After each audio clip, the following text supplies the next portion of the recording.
doesn't seem to have a clue. These are all economics 101. These are things that undergraduates learn. It is a shock to realize that the government is not picking up on these basic ideas.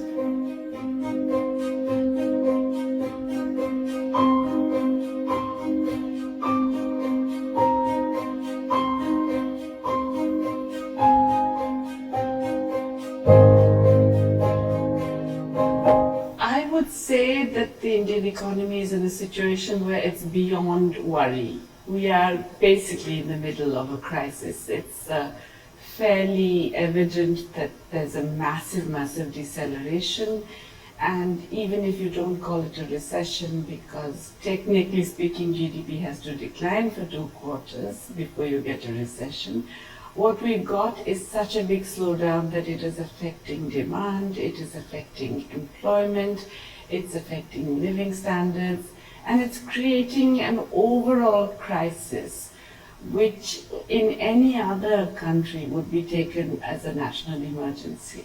People don't want to buy cars, people don't want to buy washing machines, they want to buy electronic items, less and less. Because you're saving, you're insecure, or you don't have money. The government doesn't seem to have a clue.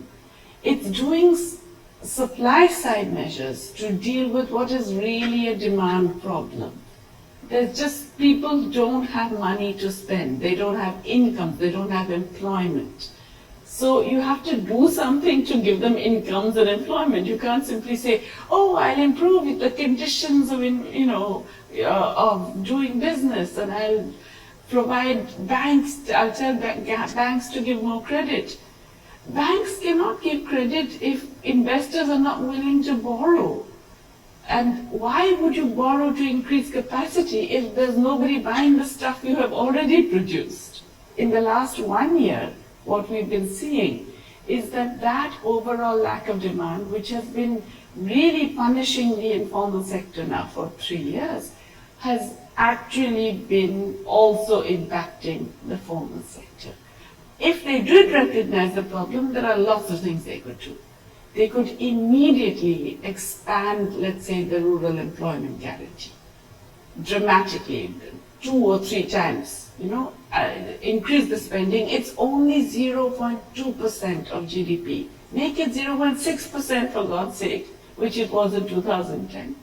So triple the amount you're spending on that. That puts lots of money in people's hands. They can go out there and buy biscuits and toothpaste and underwear and name it. When they buy that, the shopkeepers will stock up more, the producers will produce more, they will employ more people, all the way up the chain. Increase social sector spending, health, education. We massively undersupply these. These are very high employment sectors that will generate many more multiplier effects. So focus your public spending in areas that will immediately revive demand and have high multiplier effects. When you've done that, then focus the new expansion of public spending into areas of public investment that desperately need it. Basic infrastructure, amenities, roads, proper hospitals, proper care, etc. All of these things.